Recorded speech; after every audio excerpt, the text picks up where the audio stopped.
What's going on, everybody? It is DylanLasagna here, and welcome to a kind of like a bonus episode of DylanLasagna Live. Yeah, this is a bonus special episode of DylanLasagna Live. Normally, I don't stream on Sundays, but well, here we are. Normally, you can catch me on Thursdays doing the streams at 4:30 Pacific. More on that, like this week's episode, late, like at the end of the stream. But tonight is wow. I was just fresh off watching the SummerSlam pay-per-view, and that's the theme for tonight's show is the 2019 WWE SummerSlam, and I'll get into like my final thoughts. But that ending of the show was balls to the walls. It was pretty nuts. I'll say. So we'll get into that and all my other reactions here in this video, like here in this live stream. And yeah, without any further ado, let's get this ball rolling. So let's get into some of the pre-show happenings, because there's a lot of this that I just want to rush through because I just didn't care for it. So let's get to the Cruiserweight title match. Didn't care for it. I didn't care for this no, not Buddy Murphy, because he's on the main roster now. Drew Gulak, didn't care for him. I only cared for him because he had that high school college teacher PowerPoint presentation kind of dude thing. Yeah, I didn't really care for the guy. I didn't care for Oni or whatever this dude's supposed to be. So I didn't really care for the Cruiserweight title match. Drew Gulak won. So with that cyclone spin or thing, I don't know. I just didn't care for the match. Then we had a kind of like a surprise match. Buddy Murphy versus Apollo Crews. This match was also like irrelevant until Rowan attacked Buddy Murphy like during his match, which got like Buddy Murphy the win, or I don't know. Like, no, he attacked Buddy Murphy, which disqualified Apollo Crews, and like I don't think anyone cared about Apollo during the match, so the main focus was on Buddy Murphy getting his ass kicked by Rowan, and then it was like revenge for like Buddy Murphy accusing Rowan of like doing that incident with Roman Reigns. Speaking of which, by the way, we didn't get any of Roman Reigns was nowhere near SummerSlam at all tonight. Like he was nowhere to be found. So that's a shame. So they only mentioned since I'm on the topic of Roman Reigns, they only mentioned like throughout the night like who done it to Roman Reigns, and they like showed at the end of the segment with Buddy Murphy and Rowan that Daniel Bryan was watching backstage of the incident, and they're kind of questioning him if like was it really Rowan, and they did like a little like shot of Daniel Bryan. Other than that, I didn't really care for the match, but again, also I don't know why they didn't do like a little angle. I guess due to time constraints, or they're just trying to stretch the feud between Roman Reigns and Daniel Bryan. But I don't know. It was just weird not seeing Roman Reigns like he wasn't sick, he wasn't injured or anything. He was just not on SummerSlam at all. It was just kind of weird. But moving on, we had Alexa Bliss and Nikki Cross defending their newly won Women's Tag Team Championships. Yeah, they still exist. Against the former champions, the Moronics, Peyton Royce and Billy Gay. And someone needs to like mute the Iconics. Or no, sorry. I don't know why I keep saying the Iconics, because they're morons. They're not iconic. They're moronic. They need to stop letting them scream so much, because it's so annoying that I need it wants me to mute the stream as bad as Corey Graves fanboys to Alexa Bliss. Which, by the way, I think he wants to stop fanboying to Alexa Bliss because she was wearing Buzz Lightyear cosplay during the match, and he was so mad when she was trying to because Alexa Bliss and Nikki Cross were the baby faces, because the Iconics are normally heels, so they needed a baby face team, and I guess lo and behold, Bliss and Nikki Cross had to be the bait. So Nikki Cross and Alexa Bliss were the faces, and Corey Graves got his panties in a bunch that Alexa Bliss was wearing Buzz Lightyear cosplay, and she even did that little laser thing that Corey Graves was like, I'm turning in my Alexa Bliss fanboy card, and you know what? I'm done. I'm done sucking dick to Alexa Bliss. So he was pretty much like throughout the entire match just getting so pissed off about Alexa Bliss's ring gear. He didn't like give it two shits about this match, which tells you where the women's tag team divisions, like where the entire women's tag team division is as of right now. But anyway, the match was pretty boring again, which tells you where the women's tag team division is. But we just finally got to see the Moronics like lose again, like for the second straight time, because Alexa Bliss got the win after barely doing any, like, even though she barely did anything, with the Twisted Bliss, and cleanly defeated the Moronics, and hopefully they'll stay off TV, because I don't want to hear their cringy ass screaming, cringy ass moronic voices on TV probably ever again. It's really stupid. Speaking of Nikki Cross and Alexa Bliss, they have to defend their tag team titles against Asuka and Kairi Sane, which they'll stop being the baby faces for, and then they'll probably be heels, back to being heels tomorrow on Raw. Then we get to the main card of the show. We're finally on the main show. We surprisingly kicked things off with Becky Lynch and Natalya. Yeah, so we're starting things off with that part of the show. So they're competing in a submission match, and even though Natalya was in her home country of Canada, she was still getting booed. She was like, even though she got that little pop when she came out, she was getting booed throughout the match. So yeah, that's so much for the hometown pop. Becky was obviously getting cheered because, you know, she's the man. She's still popular. Like, nobody gives a fuck that she's like in enemy territory.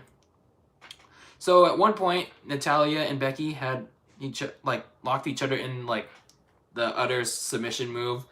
Like Natalya locked Becky in the disarmor. Becky locked Natalya in the sharpshooter, which, by the way, Becky didn't do a good job of.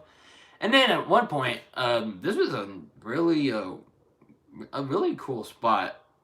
My personal opinion, Natalya locked Becky in the sharpshooter, like on the top turnbuckle, and there was no disqualification. So that, like, in the submission match, so this made it even better. Then Becky finally got Natalya to tap out with the disarmor, and I'll say this was a pretty decent opening match. Nothing spectacular, in my opinion, but it's just where does Becky Lynch go from here? She has nobody. Like, now she doesn't have anybody to like defend the title against. Natalya clearly tapped out. Alexa Bliss and Nikki Cross are doing things with the women's tag team titles. They're gonna defend it tomorrow, and I don't know where they're gonna go from there afterwards. Dana Brooke and Sarah Logan are irrelevant, and Lacey Evans is nowhere to be seen, and we do not want a repeat feud of that. And Sasha Banks still MIA, but I'll just hold the cards on that till tomorrow. But they could have done that tonight. And Ronda Rousey is still trying to get a kid. She's still trying to start a family. And I guess this would have been a perfect opportunity to have her return tonight, but I guess she just really wants to start a family. But I don't blame her. But nonetheless, Becky Lynch wins this match, but looking towards the future, towards Night of Champions. Oh wait, I'm sorry, it's Clash of Champions, because Night of Champions is a stupid name, right? No, Night of Champions is a great name. So I'm gonna refer to Clash of Champions as Night of Champions. Night of Champions, I don't know who Becky Lynch is gonna face, so we'll just have to wait and see tomorrow. Then we had Goldberg versus Dolph Ziggler very early in this show. I was very surprised that they did it this early. So I missed the part where Dolph Ziggler was talking, and I don't know, I was just kind of lazy to go back and look at it. So by the time I got back to watching watching the stream, I missed the part in that where we were trying to cut a promo, but I guess it was something irrelevant, so I didn't really miss out, I guess. So Goldberg came out did his usual shit. And by the way, Pyro is finally back. Hopefully it stays. So thank goodness. Because I don't know, it just feels weird without Pyro. Oh, I missed a segment during the pre-show, so I'll get back to that afterwards. Excuse me. So the match begins. We all thought it was gonna be a complete squash, but Dolph Ziggler gets the early edge with like 2 super kicks, and then like he tries to go for a third. Like, no, he tries to pin Goldberg, but he kicks out at 1. But then Dolph Ziggler tries to tune up the band, tries to hit switching music again, but Goldberg quickly put Dolph Ziggler in his place with a spear, and then Goldberg got the win with the jackhammer. And against my prediction, this match went more than a minute. It went 46 seconds longer than my prediction expected. So it didn't last under a minute. It actually went longer than a minute, but by 46 seconds. So I was wrong there. I was wrong there. And we thought we were done there. But Dolph Ziggler called Goldberg a dipshit. No joke. He called Goldberg an actual dipshit, which obviously got censored, by the way. But I knew, like, Dolph Ziggler called him a dipshit because, like, it was censored right away, but I knew he called him that. And he just wanted to keep fighting him. Like, I don't know why. Like, Dolph Ziggler's the biggest idiot. Or both WWE and Dolph Ziggler are trying to make him the biggest idiot there is. So Goldberg came back to punish him and hit another spear on him. And then we thought it was done. But no, WWE literally stretched the segment even further by having Dolph Ziggler cut another promo, while still, dazing in the sunlight, by saying Goldberg never had the balls to beat him like a man, when, bruh, Goldberg literally just did that too, in a minute 46. What more of an ass kicking do you need? Seriously. So it's Goldberg showed up again. He was literally pissed off. I don't know if he looked legit pissed or he just trying to act pissed, because at this point I was just getting tired of the segment because WWE just literally stretched it for no reason. So Goldberg helped Dolph Ziggler up, and we thought it was just gonna be oh, okay, he's just trying to be a good sport. But no, he speared him again, and that's when the segment finally ended. So about the match itself, it served its purpose. Goldberg completely squashed Dolph Ziggler. I don't even the offense by Dolph Ziggler. It's nothing. Goldberg finally got his redemption from the match against The Undertaker at Stupid Slowdown in Saudi, Bloody Saudi. He got his redemption thanks to Dolph Ziggler selling his moves like a champ, and it's just sold its purpose. And I mean, again, nothing special, just did exactly what it was supposed to do. But what we got afterwards was just completely unnecessary. Next, we had the United States champion AJ Styles going up against Ricochet in how many times have they met before? But I will give style points to Ricochet because his ring gear, it was a black Iron Man kind of gear. I don't know what ring gear he's trying to reference, but it looked freaking dope. I really loved his ring gear. It was so good.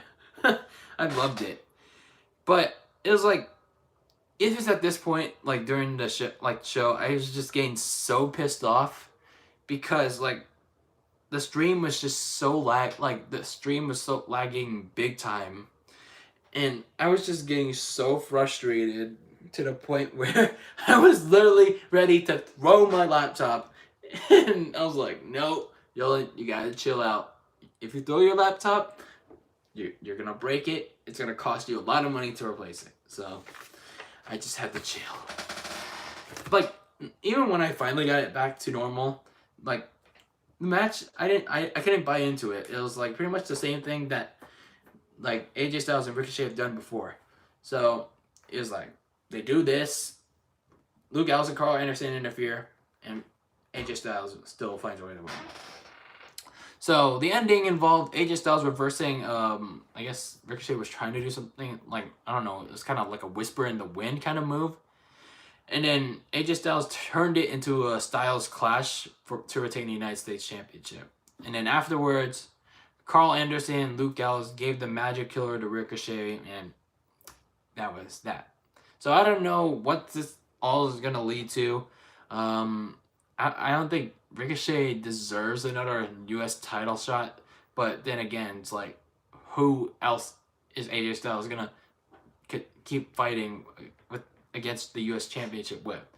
I mean, unless if they need the Usos to do something. I mean, because they're feuding with the OCs, Carl Anderson and Luke Gallows, then I guess they could team up with Ricochet. I don't know.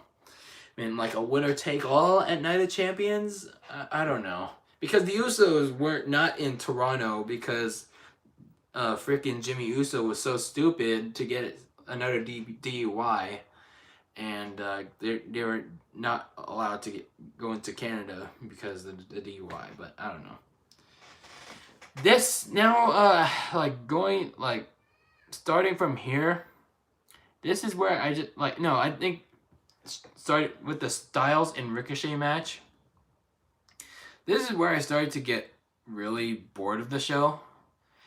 And then, I don't know, I just couldn't really buy into, some of these matches. But before I get into that, I just want to mention really quick that there was a segment, before the Women's Tag Team Championship match, with Elias, and shout out to Elias, man.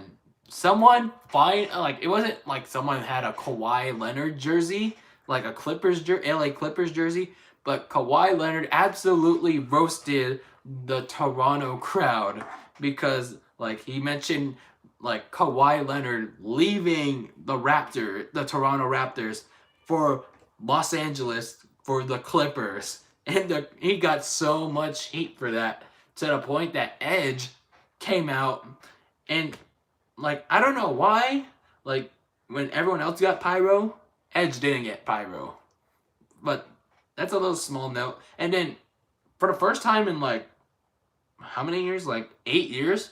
Edge got physical. Edge actually hit a spear. So, that's unexpected. And I know Edge, has his neck injury and all that, but he actually hit a spear. Damn. Okay.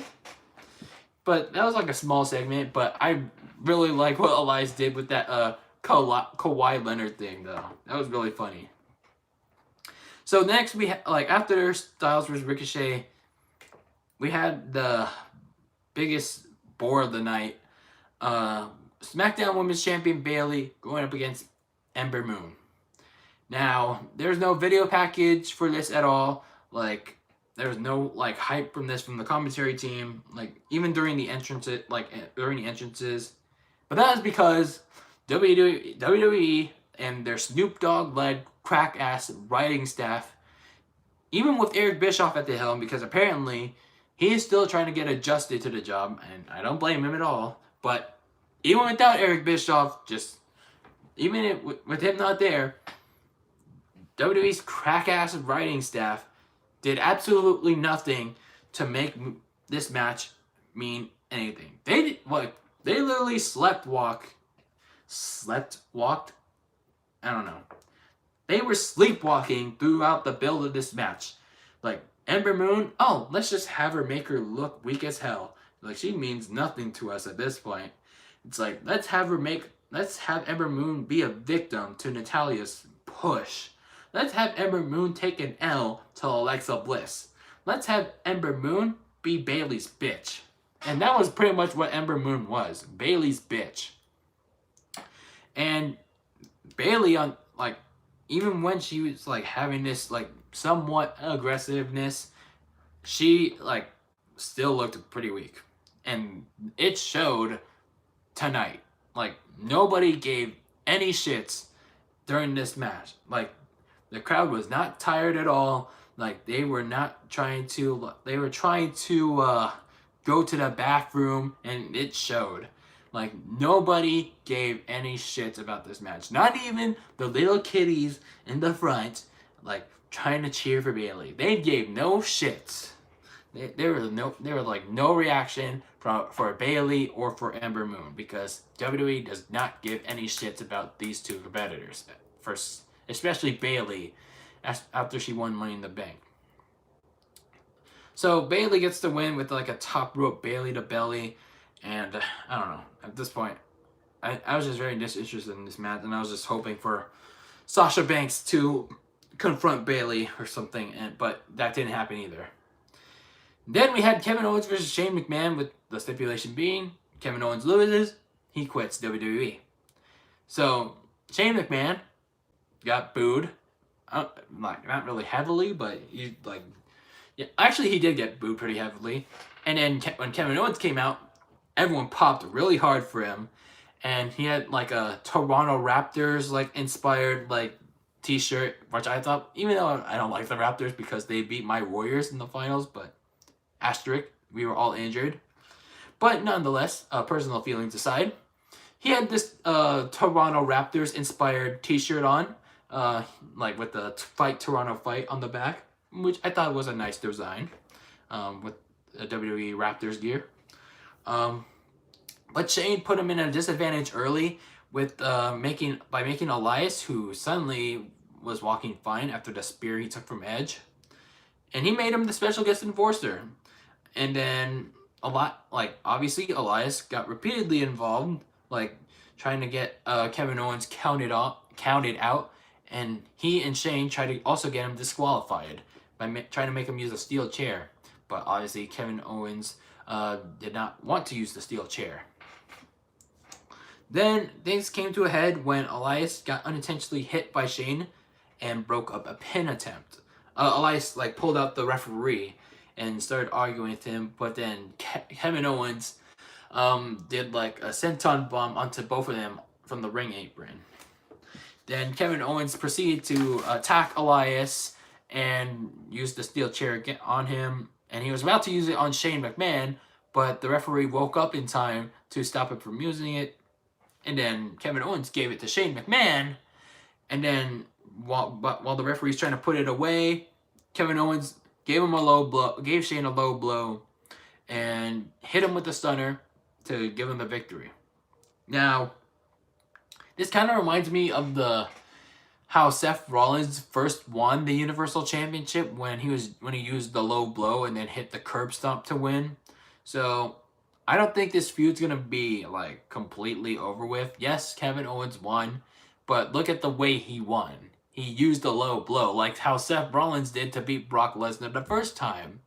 So had this victory been more decisive, then we could say the feud is officially over. But I don't think that it's gonna be over yet.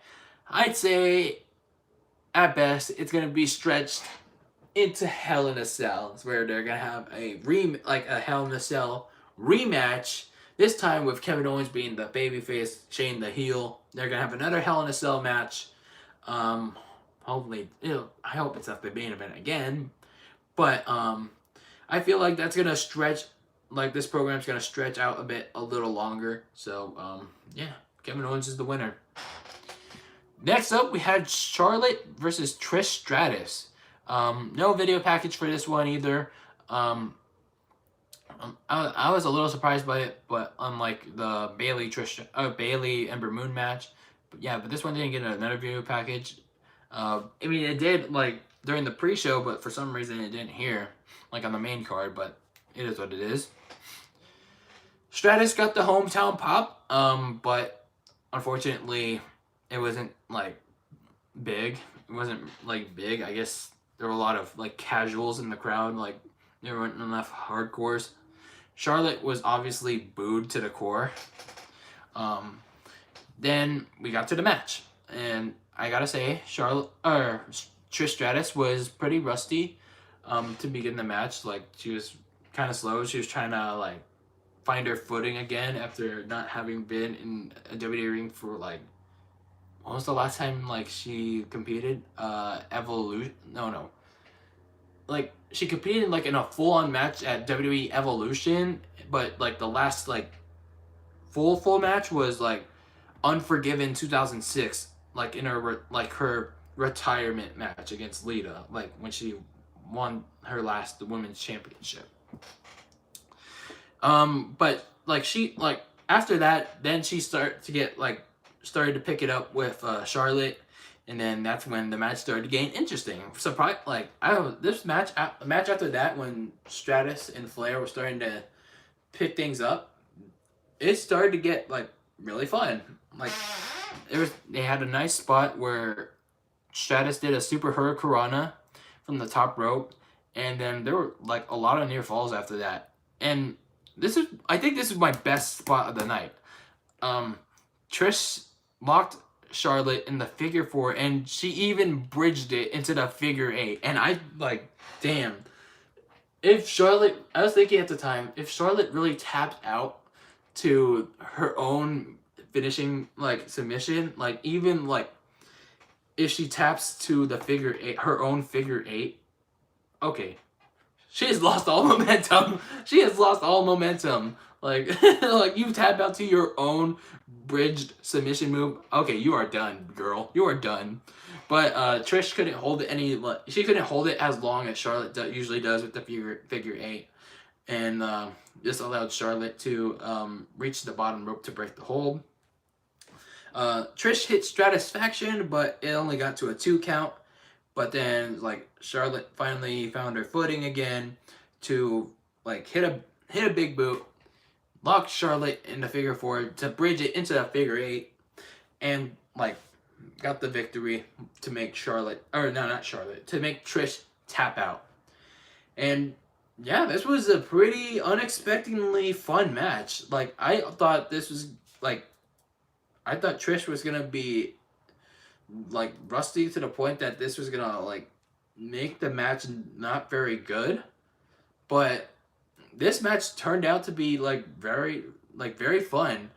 And I mean, it was nothing like great. It wasn't great by all means, but I thought it was a very fun match. Like this turned out to be a surprisingly fun match. Like Trish, like yeah, she started off like rusty, but she finally picked it up.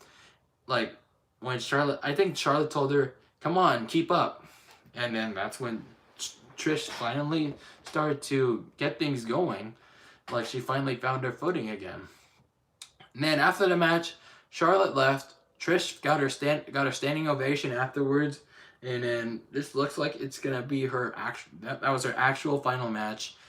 Charlotte now has a lot of she's been gone for like what, a couple months. Like she wasn't competing like since not Money in the Bank, WrestleMania. Now she has some momentum by beating a Hall of Famer in Trish Stratus. Now she needs to do something. Like you can't just sit on the sidelines with for another month's worth, unless you're gonna wait till the Fox move. You need to do something now with Charlotte. They need to have, as much as it pains me, they need to put Charlotte back in the SmackDown Women's title picture while she has all this momentum from beating Trish Stratus. So WWE needs to do something with Charlotte, like at the moment, going forward. Then, we had WWE Champion Kofi Kingston versus Randy Orton. Thankfully, WWE did not put this match on in the closing spot like I imagined, because not only would this ruin my pick for match of the night, but I mean, I don't know if that's gonna be my match of the night now. But it would also like ruin how the momentum of the crowd too. So the crowd was still fresh off the unexpectedly fun Trish Stratus Charlotte match. So Randy Orton and Kofi Kingston had the job of following that up. So Kofi was the other wrestler to rep some old school Raptors gear. The other obviously being the NXT Tag Team Champions, the Street Profits. So you have to also remember that Kawhi Leonard, or like Elias roasted the Raptors for letting Kawhi leave to the Clippers. So Kofi and Randy Orton had their match, but there are a lot of chants that were directed at Kofi. Like, I don't know if there was like dueling chants going around. There's like Kofi's losing, no he's not, or like Kofi, New Day, Randy sucks. I don't know. There's a lot of chanting going on during this match, and it was like I did not know what they were chanting. It was so hard to hear. So this match, it was they could have done so much. They could have done a little bit better. So Randy Orton hit an RKO midair when Kofi tried to hit a crossbody, but Kofi rolled out of the ring before Orton tried to go for a pin. But then again, Randy Orton was so slow to wake up that Kofi was able to roll out the ring. So, what are you doing, Randy? But this is where things started to fall off a cliff a little bit, and that's why my hype for this match suddenly went off a bit. Randy Orton was taunting Kofi's kids who were front row. I don't know what happened here. I have no idea what happened here. So Randy Orton was taunting Kofi's kids. He was bad mouthing them, and all of a sudden Kofi Kingston snapped, and then instantly the bell rang. And it's like, what happened here? Did Kofi get DQ'd? Did Randy Orton get DQ'd?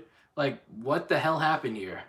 So apparently, after what Kofi Kingston did, which I'll get into a little bit, Corey Graves said it was a double count out. The ref counted them both out. I was like, oh, okay. But that doesn't even get to why I was just a little let down by this result. And I can feel why the Toronto crowd was chanting bullshit. So the crowd was obviously not happy with the false finish, or a really dirty finish with the double count out. Yes, they're trying to extend the feud, but they could have done something have a somewhat cheap victory for Kofi to extend the feud, but they just went with this. So Kofi Kingston completely snapped. He grabs a kendo stick and beats Randy Orton around with it. The crowd's just so mad at this point that they started booing Kofi Kingston. So that's not good. I like Kofi Kingston as WWE champion, but I don't I really didn't like the crowd booing Kofi. I understand why they were so frustrated, but it's just not a good sign when the crowd starts booing your WWE champion. Yet he's been so protected at this point, and yet he's been winning so much. Then he capped it off with Trouble in Paradise to Orton, and yeah, that was the end of it. I just hope moving forward that it was just a one-time thing with the fans booing Kofi. It is Toronto, but if it becomes a weekly thing, they're probably gonna boo Kofi tomorrow, on Raw, or whenever Kofi shows up for the Toronto, tapings for tomorrow or SmackDown, for tomorrow's Raw or SmackDown. But if this becomes a weekly thing, then we have a problem. We have a Roman Reigns size problem. If people start booing Kofi Kingston, even when he's a babyface, then WWE has some serious thinking to do. So, with the Kevin Owens Shane McMahon feud, I expect this feud to stretch into Hell in a Cell, where it'll likely be capped off inside the Hell in a Cell structure. But as for the finish itself, like I said, Kofi Kingston should have just cheated a little bit. He should have done what Kevin Owens and Seth Rollins have done in their matches, especially Seth's at Mania, and Kevin Owens tonight.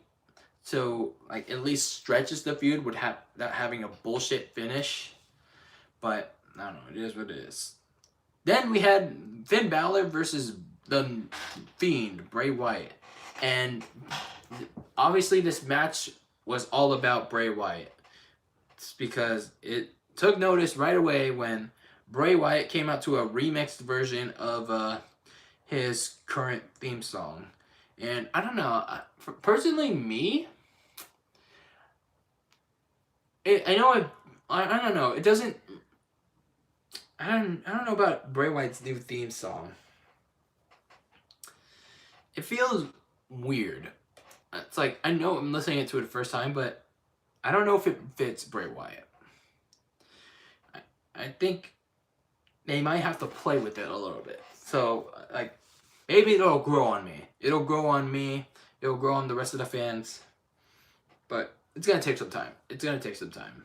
But I do like Bray Wyatt's new lantern, where it's like a head of, like, it's like literally a head of himself. So that looks pretty cool.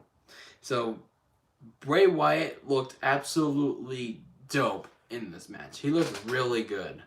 Balor, like, I didn't expect him to have any offense in this match, but he did. He had some offense, but Bray Wyatt dominated. He absolutely dominated. It was pretty much a showcase of Wyatt's, like, new darker gimmick, and he hasn't lost a step, to be honest. He's been gone for several months. Even when he wasn't injured, he wasn't even he hasn't competed in a match for quite some time, and he still looked good. He still looked pretty good in the ring, and he won with the mandible claw, and that was that. He disappeared. He won, and then he immediately disappeared afterwards, and Balor was just there, like, shell shocked, like, damn, I didn't expect this to happen. And now Balor can take his time off, and Bray Wyatt can wreak havoc onto the WWE roster and pick his next victim. And I think this match worked out exactly as planned.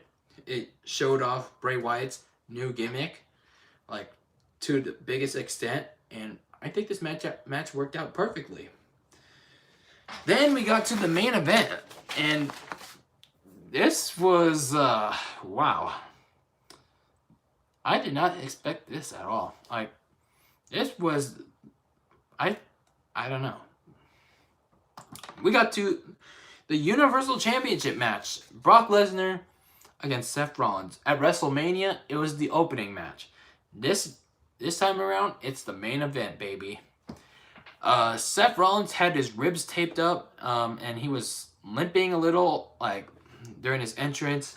I noticed, like, during, like, you know, the champion, like, when, you know how they do intros for a championship match? When when Mike Rome introduced Seth Rollins, there were some people that were noticeably booing Seth, and that's kind of not good if they were gonna make Seth a champion again. So Brock then came out, and I'm just so happy that he has pyro in his entrance again. It was just, like, so dope. It was just very good to see. I hope they, like, moving forward, they keep pyro on a regular basis again, because it's just what makes WWE events so special. So hopefully they keep pyro around for a regular basis, especially they need pyro for when SmackDown moves to Fox. But that's just a side note. So, in the beginning of the match, Brock tried to take Seth Rollins to Suplex City. Oh, no. In the beginning, actually, it's not like at Mania, Brock attacked but Brock attacked Seth before the bell rang, and then he took Rollins to Suplex City and attacked him through the that little WrestleMania card thingy on the announce table.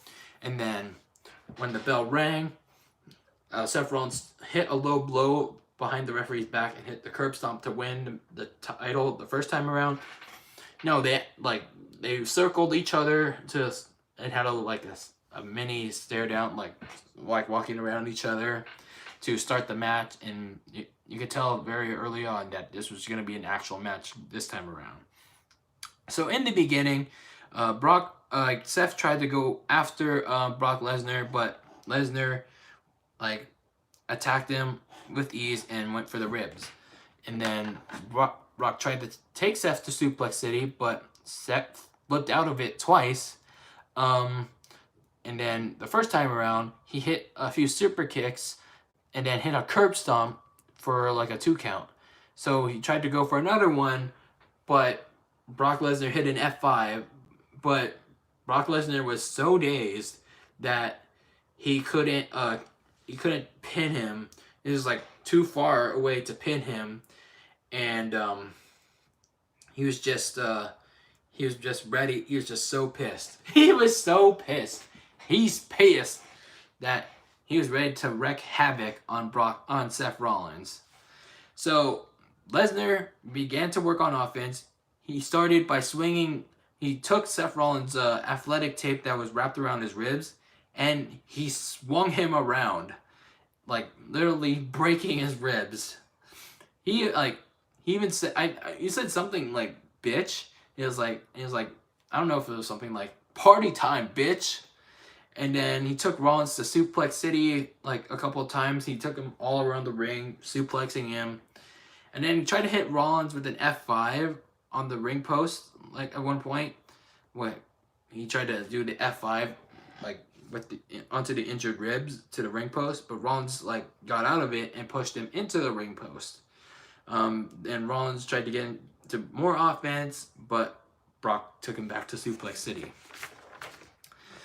Then it's just like Brock was so angry at this point.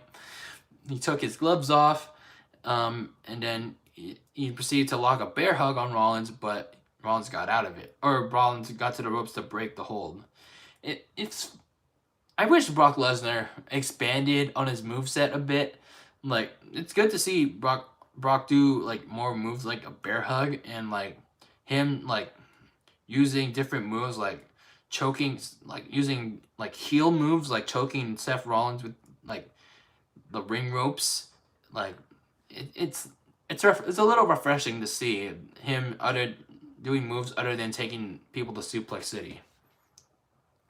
So Rollins got to rally a bit like later on with like a couple of suicide dives, but Brock caught him eventually and drove him into the LED ring post. And then like Lesnar recovered, like he cleared the announce table, but Lesnar took too long, allowing Rollins to super kick him. And then Rollins got to the turnbuckle, hit a 5-star frog splash, knowing that he's gonna hurt his ribs, and he hit a frog splash onto Lesnar through the announce table. Then Rollins took Lesnar back, or Lesnar and Rollins went back in the ring, and then as Lesnar was trying to recover, Rollins hit a frog splash onto Lesnar. Then he hit a curb stomp onto him, but it was just another 2 count. So Rollins finally got the crowd behind him as they were chanting "Burn it down" very loudly. But Lesnar caught him and tried to go for an F5, but Rollins escaped and hit a super kick and yet another curb stomp. And in the biggest surprise of the night, this time to win back the Universal Championship. And I don't know what to say. I was completely shocked, to be honest with you. I was shocked that WWE went this route.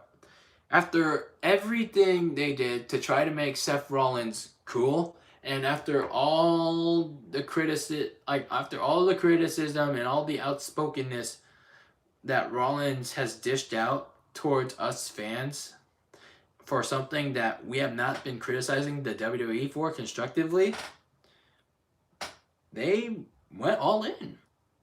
They went all in on Seth Rollins being the Universal Champion. And I'm a little happy for it, yet I'm a little surprised for it. Yeah, Seth Rollins is a hell of a wrestler, but he needs to keep his mouth shut. And this is literally after the best Universal Championship match we had to date. which, yes, obviously involves Brock Lesnar.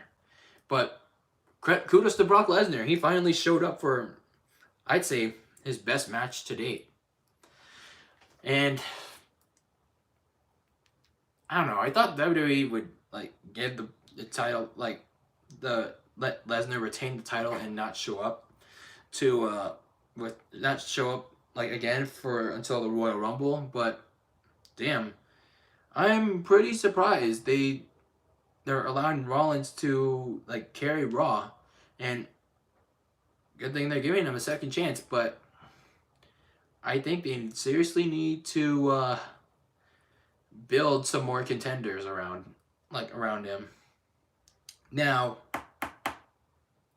what was I gonna say? One match is obviously not gonna change like everything like we have been criticizing Seth Rollins for. It's not gonna like one like really good match with Brock Lesnar. Hopefully, like by the way, with now that Rollins has won cleanly against Lesnar, like he's finally won the grudge match. He won the first one dirty. Lesnar's won the second one dirty, which was a Money in the Bank cash in. Now Rollins has won the third match cleanly. Now they can both move on to different things because there's no automatic rematch anymore. And like there's no more automatic rematches unless if you're Brock Lesnar. I don't know, but keep them away from each other now.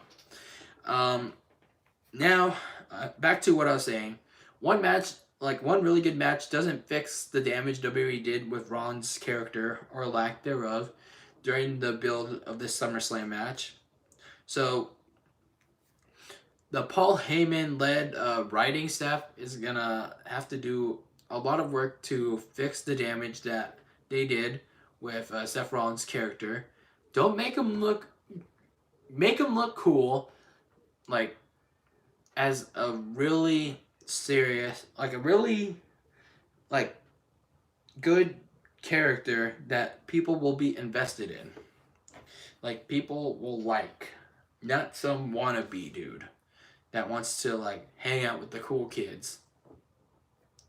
So Vince McMahon needs to like back off, and especially from what I'm hearing, he's trying to get involved with NXT, so he needs to back the fuck up and let Paul Heyman, Eric Bischoff, and especially Triple H let them do what they need to do with Raw, SmackDown, and NXT. Let them do what they do, and in regards to Paul Heyman, let him and the writing staff develop Rollins into becoming a better champion with a competent character, because they need to make his second run as Universal Champion way better than the first, with not only a better character, like hopefully they develop a character, like a competent character, a competent story with Seth Rollins, but they need rivals for Seth. Like where's Braun Strowman? Like we know Lashley is injured, but we don't need another like 6 month long fuckfest with Baron Corbin and Lacey Evans, with Becky Lynch at your side. So we need some more fresh rivals for Seth Rollins. How about starting tomorrow they can do like a mini tourney, like a mini tournament to determine Seth Rollins' next number one contender. So, but then I mean like maybe like a 2-week tourney to determine Seth's number one contender, because again Seth Rollins needs a rival for Night of Champions, which is coming up in a month. So they don't have much, even though a month is a long time, seems like a long time. It's not really a long time, especially with what WWE did with SummerSlam recently with this build. So as for Seth Rollins in WWE, Rollins needs to shut his mouth, prove the critics wrong, like with his character, like do what he needs to do with the wrestling, but he needs to prove his critics wrong with developing his character.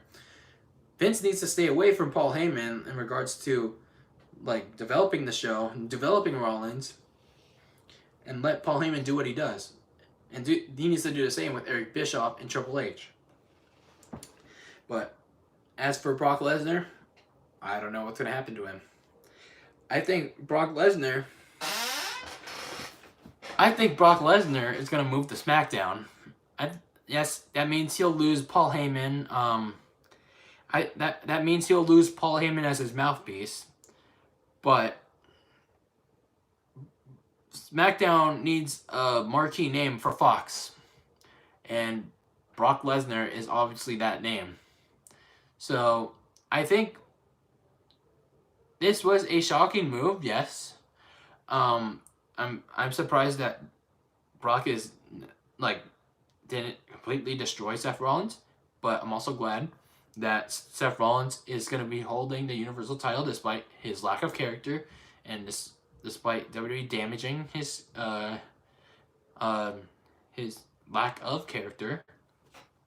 But at the same time, the Universal title is going to be on TV weekly on a weekly basis, and Brock Lesnar's direction is more uncertain than ever. Like, he lost cleanly to Seth Rollins, and what he's gonna do now? The only option left is to go to SmackDown, like where he started. He started on Raw, but his career peaked when he moved to SmackDown. So I think that's the best move for him now, because going after Rollins again, I mean, people have seen that one too many times. I mean, unless if you want to try to have one more match with him, which I don't think would be the best option, but I think staying away from the WWE for a month, and then when SmackDown moves to Fox on October, the first week of October, that's when Brock Lesnar makes his return to SmackDown. I think having Brock Lesnar on SmackDown would be not just refreshing for the WWE, but refreshing for his own self, so he can have some new rivals to contend with. And I think a Brock Lesnar-Kofi Kingston feud would be very interesting to see. So I think Lesnar on SmackDown would be a good fit for both Lesnar, WWE, and Fox and especially Fox executives, because they need a big name. But as for SummerSlam overall, I thought it was a pretty above average show. Above average show. I didn't find it really great. I didn't find it very good. I just found it above average because I only my match of the night has to be Seth Rollins versus Brock Lesnar because of the shock factor. I did not expect Seth Rollins to be Universal Champion again. I honestly thought he was going to be slowly but surely going into the doghouse burial where WWE is ready to dig his grave. But no, he was actually given another chance at the Universal Championship, which I'm happy for. But again, WWE has a lot of work to do with redeveloping his character. And as for the rest of the show, I honestly don't know what to say. I liked Bray Wyatt, Bray Wyatt's new Fiend gimmick. I like his utter domination on Finn Balor. I thought the Randy Orton Kofi Kingston WWE title match was a letdown, especially with the finish. I like the Elias Kawhi Leonard joke. That was pretty funny. The Raw Women's Championship match was decent, but the Trish Stratus Charlotte Flair match was a close second behind Seth Rollins versus Brock Lesnar for match of the night. That was a really fun match that I didn't expect to be very fun. But SummerSlam was a above average show. If I had to rate it 1 out of 10, I'd say maybe a 6.5. I mean, that's I could give it a 5 out of 5, but I mean, I'm generous. I would give it a 6.5. Like, it wasn't it wasn't terrible by all means, but at the same time, it wasn't great. So I'm generous. I'll give it a 6.5. So there's my SummerSlam reactions. What do you guys think of the show? Let me know in the comments if you're watching the replay of this stream. Don't forget to subscribe, dislike the stream of this episode of DylanLasagna Live, episode 15. Yeah, let me know about your thoughts about the show, and don't forget to tap the bell for notifications for every time I'm streaming DylanLasagna Live, and for all my other videos here on the channel, and for some occasional shit posting here on my community tab. Follow me on Twitter if you would like, as well as my Instagram, but I barely post on there anymore.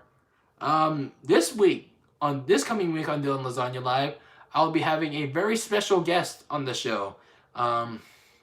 So stay tuned for that. I might as well just spoil it, actually. So I'm going to be having a very special guest on the show. So fingers crossed, it'll be happening. So this Thursday on DylanLasagna Live, for the very first time ever, I'm going to be having a guest on the show. It's going to be one of my closest friends, one of my best friends.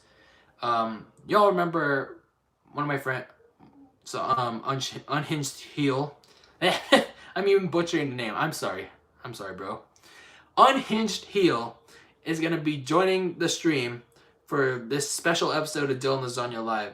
I'm going to be having a sit-down interview with him live for you guys. We're going to be talking about a variety of things. I'm going to be asking him a variety of topics, like wrestling, his other interests, and a variety of like graphic designing, a variety of topics for all of you, my viewers, to get to know one of my closest friends, Unhinged Heel, to get to know him a lot better, because I think you guys would really like to get to know him better. So stay tuned this Thursday. It's going to have an earlier start time to accommodate both me and him, around 2-3 o'clock Pacific time, California time. So stay tuned for that, and I hope you guys are excited for this episode, because I'm very excited for this one. Alright, everyone, always be delicious. Good night, and I will see you all on Thursday for episode 16 with Unhinged Heel. I'll catch you all later.